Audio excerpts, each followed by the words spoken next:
ሕይወቱ ምሉ አብ እግዚአብሔር ተወኪሉ እግዚአብሔር አሚኑ ስሙ ጸዊዑ ተሓዲጉ መልሲ ስኢኑ ዝብል ዛንታዶ ሰሚዕኩም ትፈልጡ እስኪ ንገሩ በዘየ እንትና አይርአናን በዛና ይስማዕናን አይተጻሕፈን አይንብብና ከምቲና ተይሓሳብ እንተ ዘይሰልጠን ተመስገን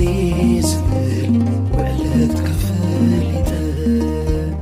ፀዊዐ ይሓፍርን ያነካይ ውይታይ ኩሉ ብኣኸዩ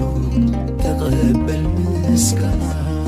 ተመስገን ተመስገን ተመስገን ጐይታዬ ሕይወቱ ምሉ አብ እግዚአብሔር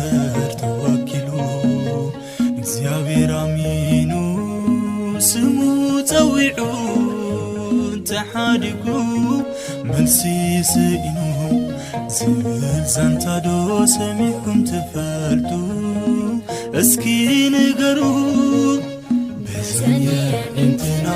አይርአናን በዛና ይስማዕናን አይተጻሕፈን አይንብብና ወፊርኩም ብሰላም ተመለሱ መዋልኩም ነዊሕ እንጀራኩም ሰፊሕ ይግበሮ ብር እንዳበልኩም ተሓጐሱ ሓሳብ ልብኹም የስምረልኩም በሊዕኹም ጽገቡ ዓይኒ ኣባይኩም ይደፈን ሰስኑሞ ሽሕን ዋልታንኩም ሓዊ ሓብተ ይበሃልኩም ዓወትኩም ከም ሑፃ ባሕሪ ይኹን ማዕተብ ንኽሳድኩም ጣይታ ንኸብድኹም ኣይኽላእኹም ዕድመን ጥዕናን ይሃብኩም ዓድኹም ይምለስኩም ኪዳና ምህረት ጽላላ ተንብረልኩም ልዕሊ ሰብኩም ይሕድርኩም ኣብ ዝኸድኩሞ ጻዕዳ ይጽናሕኩም በእርሱ የሚታመን ከጭንቅ ይድናል። ሩሩህ መልአክ ነው፣ እንባን የሚያብስ ሚካኤል፣ ደስታን የሚባርክ ሚካኤል፣